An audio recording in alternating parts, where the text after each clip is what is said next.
लोग गंगा स्नान करते हैं, उसका मात्र एक उद्देश्य है, वो ये है कि जो पाप है वो धुल जाए, जो गुनाह है वो खत्म हो जाए। लेकिन यहाँ पर एक बात रुक कर ये कहूँगा कि पाप वही धुल सकता है जो आपका और ईश्वर के बीच में जो काम, यानी ईश्वर ने आपको कहा कि तुम ऐसे जिंदगी गुजारो, तुम गुस्सा मत करो, तुम झूठ मत बोलो, तुम जुल्म मत करो, अहिंसा सत्यम करो दस्तयाग शांति रपैशनम दया बुलेश्वर लुप्तवीर चापलाम। श्रीमद् भगवद गीता का मंत्र है। श्री कृष्ण जी कहते हैं कि अहिंसा, जुल्म मत करो, सत्यम सदा सत्य बोलो, करो दस्तयाग, गुस्से को थूक दो।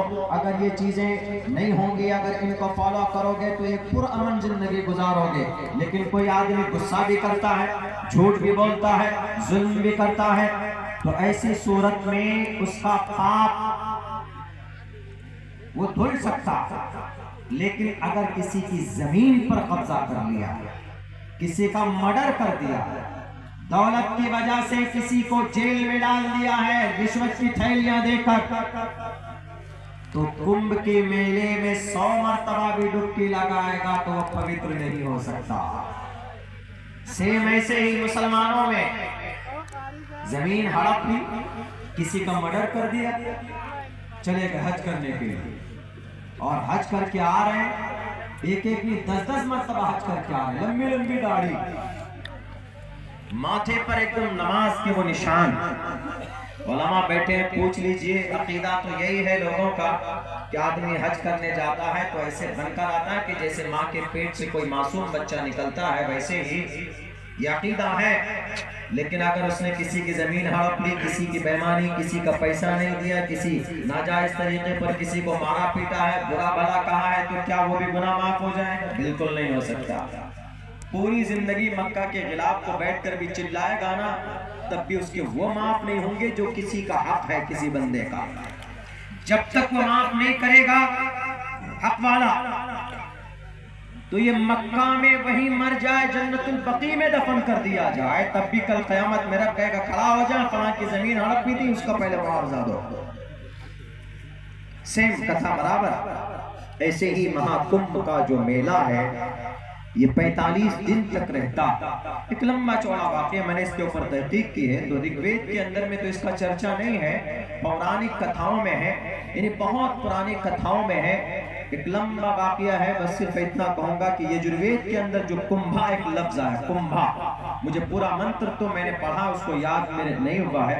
लफ्ज कुंभा, इंद्रजीत जो पानी के जल के जो मालिक है, इंद्रजीत, भगवान देवता इंद्रजीत, तो वो कहते हैं कि वो इंसानों को पानी देने के लिए पहाड़ों को कुंभा के तरह तोड़कर पानी प्राप्त करेगा लोगों के लिए। कुंभा कच्चे घड़े को बोलते हैं। तो ऋग्वेद, यजुर्वेद, सामवेद, अथर्ववेद में, चारों वेदों में से सिर्फ एक वेद में एक जगह लफ्ज कुंभा आया, कुंभा, कुंभ, इसी से कुंभा, कच्चा घड़ा। और ये 4 से 5 शहरों में होता है। या तो हरिद्वार में कुंभ का मेले का आयोजन होगा, या तो ये प्रयागराज में, या तो उज्जैन में, या तो नासिक में, या तो गालिबन बनारस में, 5वां शहर। इन 5 शहरों में होता है। बहरकैफ उनका अकीदा, उनका कॉन्सेप्ट है, उनके पौराणिक कथाओं की रोशनी में। लेकिन एक बात जरूर याद रखिए, हिंदू हो कि मुसलमान हो, आपने अगर ईश्वर की बातों के खिलाफ जिंदगी गुजारी है तो वो आप कुंभ के मेले में जाकर पानी में, गंगा में स्नान करें, वो पाप, वो परमात्मा चाहे तो पाप आपके माफ कर देगा, धुल जाएगा। लेकिन आपने किसी बंदे का हक मारा है, किसी की जमीन पर नाजायज कब्जा किया हुआ है, बेईमानी करके किसी के पैसे नहीं दिए आपने, किसी को जुबान से गाली दी, उसको तकलीफ पहुंची है, तो आप कभी भी न सुखम न प्राण गति न सुख को प्राप्त कर सकते हैं, न परम पद को मिल सकते हैं। परमात्मा उन गुनाहों को माफ नहीं करता, उसको लिख कर रखता, नोट करके रखता। और जब आप परमात्मा के सामने खड़े होंगे तो सवाल जवाब होगा। और इसी बारे में जनाब मोहम्मद रसूलुल्लाह सल्लल्लाहु अलैहि वसल्लम ने फरमाया, कल क़यामत में मुसलमान ईमान वाला कल क़यामत में नेकियों के अंबार लेकर हाजिर होगा, यानी इतनी नेकी होगी कि जैसे पहाड़ हो पहाड़। उसे गर्व होगा कि definitely we will enter the paradise because I have lot of नेकी। मेरे पास बहुत सारी नेकी। मैंने अपनी जिंदगी में 20-25 मरतबा हज किए, मैंने अपनी जिंदगी में बहुत सारे ज़कात और खैरात बांटे, और बहुत सारे लोगों की मदद की है इन वक्त पे। मैंने नमाजें पढ़ी है, मैंने रोजे रखे हैं, हमने ज़कात दी है, और हमने बहुत सारे अज़कार और तस्बीहात और नवाफिल लेकर हाजिर होगा।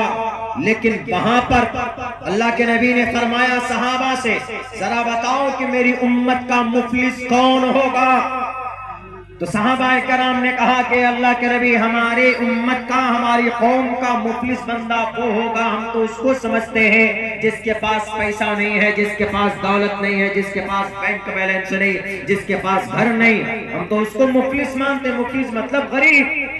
तो अल्लाह के नबी ने फरमाया कि मुफलिस वो शख्स नहीं है, बल्कि मुफलिस कल क़यामत में वो शख्स होगा जिसके पास बहुत सारी नेकियां होगी, नेकियों का अंबार लेकर हाजिर होगा, लेकिन किसी को गाली दी होगी, नाजायज तरीके पर किसी की जमीन पर कब्जा किया होगा, और गलत तरीके पर बेईमानी करके दौलत पैसे कमाए होंगे, तो उसको रब्बे जुल जलाल कल क़यामत में कहेगा कि आ जाओ। और जब लोग सामने आएंगे, दावेदार आ जाएंगे कि अल्लाह, इसने मेरी जमीन पर कब्जा किया था, अल्लाह इसके पास पैसा, पावर, दौलत, सारी चीजें थी, मैं गरीब था, लेकिन अल्लाह अपने दौलत की वजह से 15-15, 20-20 साल तक मुझे जेलों के अंदर रखा। अल्लाह केस लखनऊ की अदालत में केस किया हुआ, मेरे पास पैसे नहीं थे, तो रिश्वत की थैलियां देकर इसने मेरी जमीन के ऊपर, मेरे दुकान पर कब्जा किया हुआ था। इसलिए कि दुनिया में ऑफिसर्स को खरीदे जा सकते, दुनिया में मैनेज किया जा सकता, पुलिस वालों को खरीद सकते, जज को खरीद सकते, वकीलों को पैसे देकर अपने हक में फैसले करवा सकते, लेकिन एक बात याद रखो, कल क़यामत में रब्बे जुल जलाल, जो तमाम खुदाओं का खुदा है, जो परमात्मा, जो सर्वशक्तिमान, अथादेव, महान, वसुदयामान है, वो कहेगा लिमनिल मुल्कुल यौम, आज का बादशाह कौन है, आज का परमात्मा कौन है, आज का जज कौन है, आज का सुप्रीम चीफ जस्टिस कौन है, आज हाई कोर्ट का जज कौन है? रब्बे जुल जलाल कहेगा लिमनिल मुल्कुल यौम, आज का बादशाह कौन? आज कोई रिश्वत नहीं चलेगी, आज किसी की ताकत नहीं चलेगी, आज किसी की कुर्सी की जोर किसी के ऊपर नहीं चलाया जाएगा, दौलत की वजह से किसी गरीब के ऊपर जुल्म नहीं होगा। फल्यौम ला तुज़लमु नफ्सुन शैआ, किसी पर जर्रा बराबर कोई जुल्म ज़्यादती नहीं होगी, एक एक का हक दिया जाएगा। जो गरीब होगा, या अल्लाह, इन्होंने मेरे ऊपर जुल्म किया था, अच्छा ठीक है, नेकियां इसके पास, दौलत लेके आया, नेकी की दौलत अंबार लेकर आया, उठाओ इसकी नेकियां। कितना जुल्म किया, जुल्म के बकद्र नेकी उठाकर दी जाने लगेंगी। रिवायत में आता है कि यहाँ तक कि उसकी सारी नेकियां जिस पर उसको गर्व